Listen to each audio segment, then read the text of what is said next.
there is really two kinds of panels. There's 72 cell modules and there's 60 cell modules. And if you watch my other video on racking, I kind of explain how they're all the same width.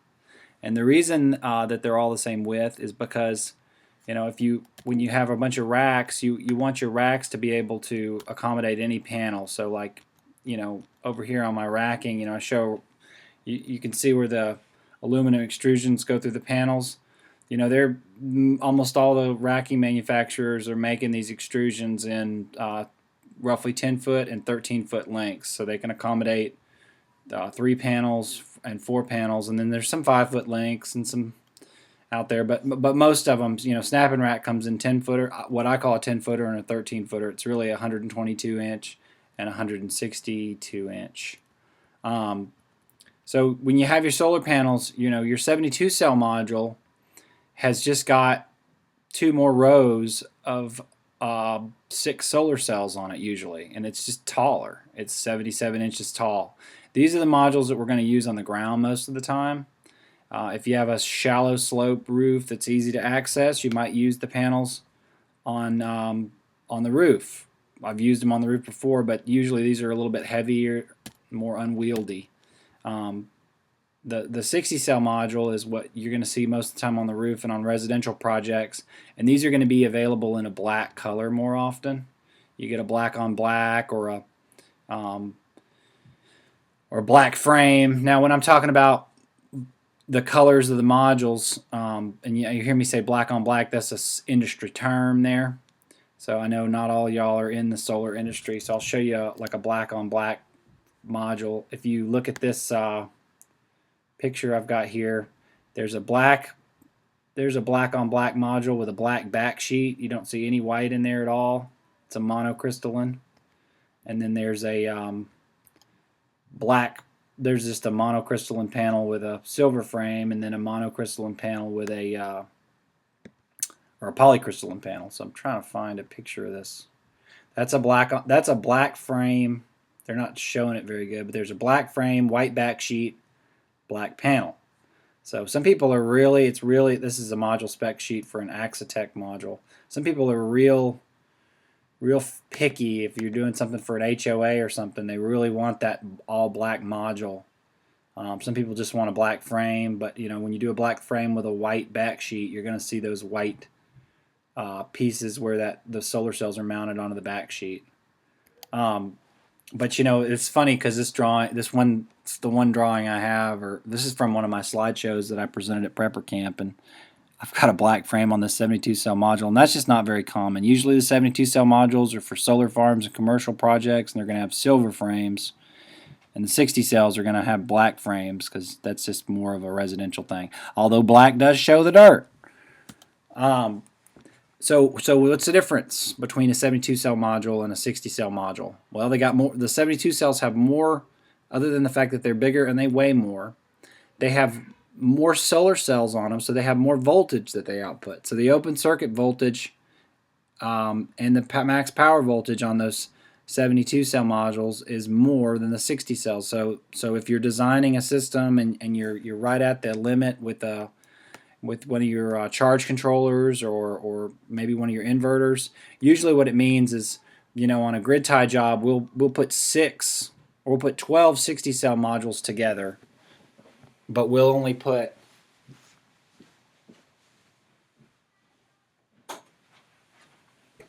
we'll put 12 60 cell modules in series for a grid tie inverter, and usually 3 or maybe 4 if it's real hot, not too cold, in series on a charge controller.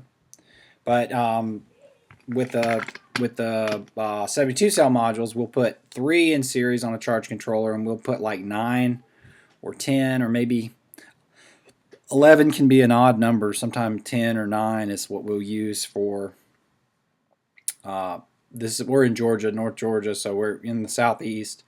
So we just don't want to have too cold of a temperature, because if you have too cold of a temperature, your max voltage, open circuit voltage, is going to exceed the 600 volts on the inverter, or the 200 volt open circuit limit on the midnight, or the 250 volt open circuit limit on the PT100 charge controller, or the 150 volt limit on the Outback stuff. So you got to be careful. That's why you got to look at the back of the spec sheet. You got to look at the spec sheet of the panel. So let's say you pick the panel you want, and you're trying to figure out, okay, now I know which panel I want, or you got a good deal on some panels. The first thing you need to do, like people are always saying, are these good panels? You go on the website of the company that made them, download the spec sheet, look at the spec sheet, come over here to the things that are going to be really important to you are the dimensions of the module, and also the dimensions of the module are critical. The width, where does it say the width? It says the width right here. It's 35 millimeter. That tells you what size clamps you need. Like I said, they're all going to be roughly the same dimensions, but then the other one is, the voltages and the output characteristics of it. And these are all kind of, I kind of know what these are going to be just based on what things usually are. Unless I get a weird panel. But you need to pay attention to these kind of things when you're doing it, unless you start to really do these a lot. So this is where I get my secret information. So people are always like, are they good panels? My 2 cents on that is that all panels are. Somebody at a trade show told me one time most of the panels are made by the same 4 or 5 different companies that make the machines. So you got 20 or 30 different companies making panels, but the machines that are making them are kind of all made by the same people. I have a report on the top 20 modules, which ones have lasted the longest, based on third-party testing that I might pull up sometime. But it's hard to say with panels. Third-party insurance is cool. I liked American panels a lot. The panels I've been using a lot lately are, I've been using the Mission Solar, and I've been using RECs. Everybody knows the REC. Let me see if I can find the MSC 295 on here and pull up the spec sheet for you. It's a real nice panel. No, it's not happening. And I'll try to use American panels when they come back, if they do come back.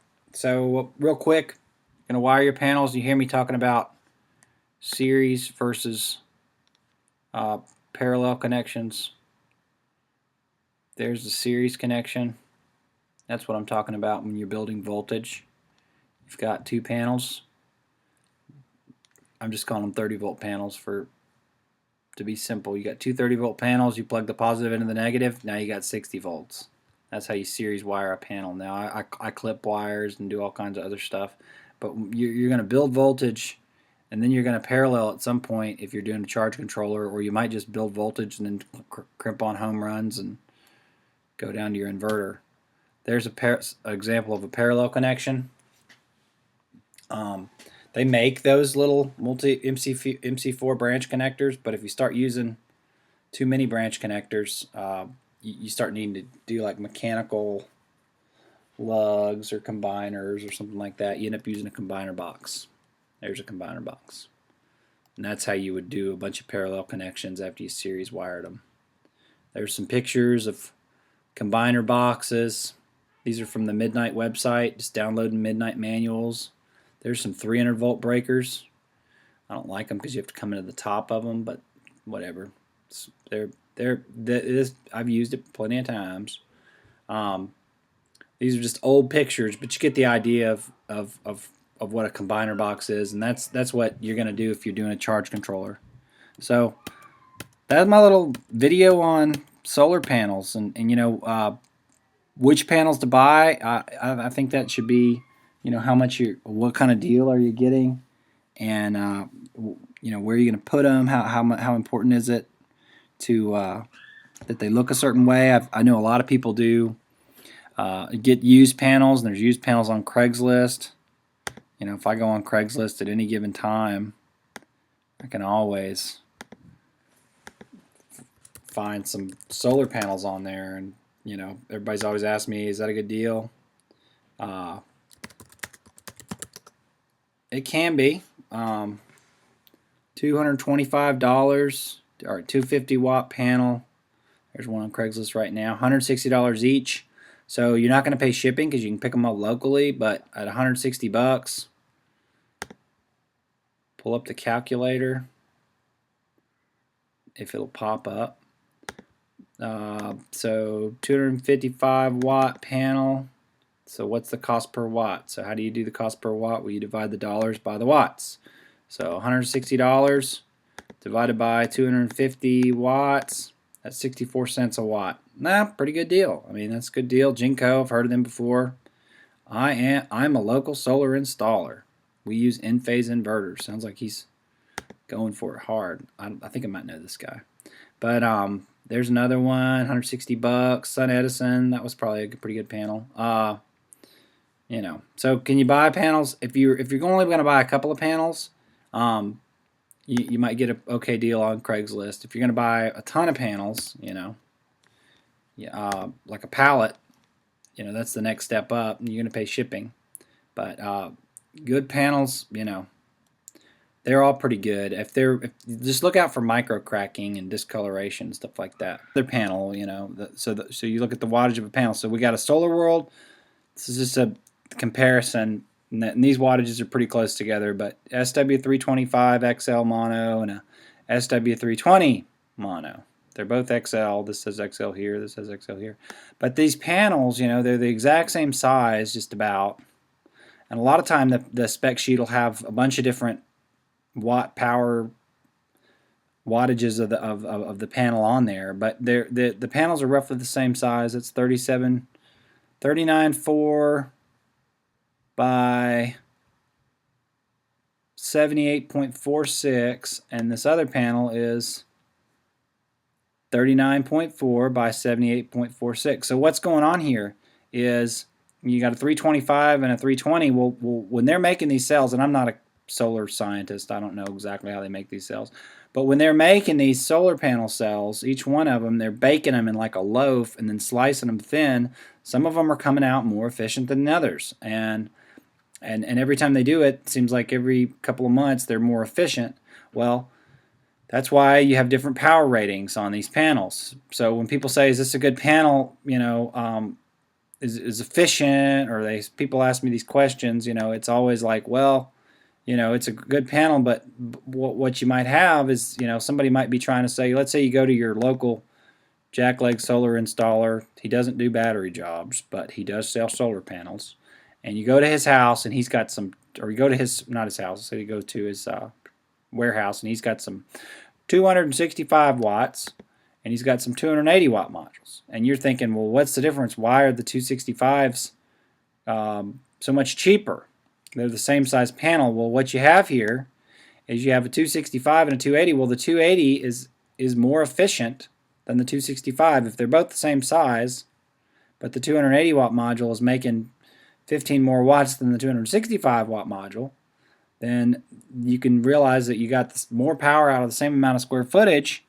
One of them is a little bit more efficient. So right here you see the module efficiency 15.81 on the 265. The module efficiency on the 280 is 16.7.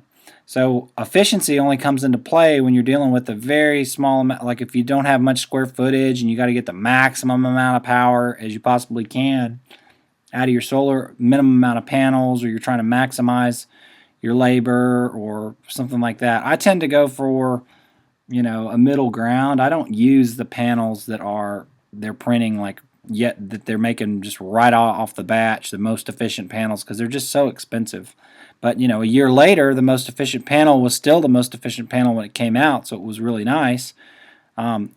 What I'm basically saying here is that you can buy a panel that's 2 or 3 years old. It doesn't mean it's a bad panel.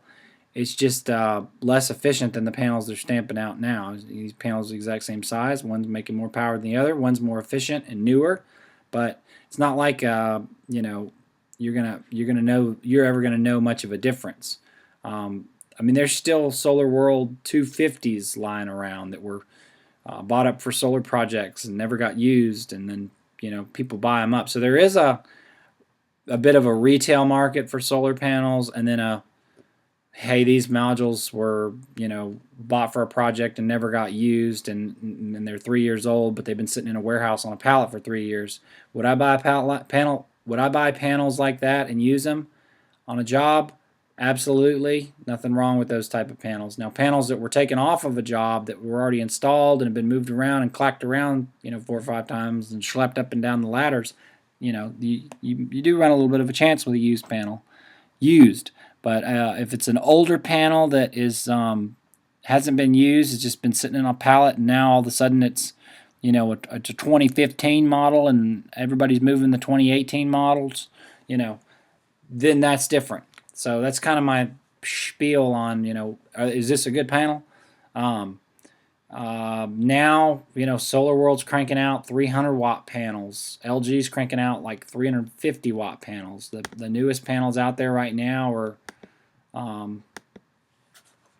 think LG's got 350 watt 60 cell modules. There's one. Yep, LG Neon, a 350 watt 60 cell module. So that's like the biggest, baddest 60 cell expensive panel right there. But you're going to pay more than, you're going to pay out the nose. I think this panel is like, how much is it? $444. And the LG 335 is, there's $539. But, I just put LG 285s on my house. That's 2017. I put LG 285 watt panels on my house. I don't even know if there's any more out here. Let's see how much that is. $293. So this LG 285, they were new panels with an automotive grade finish, but they were they were cheaper, way cheaper, almost half the price. Now, these are all retail prices, obviously, but it's still, the internet's going to give you a good thermometer of what's going on. So there's that same technology, same company, same process.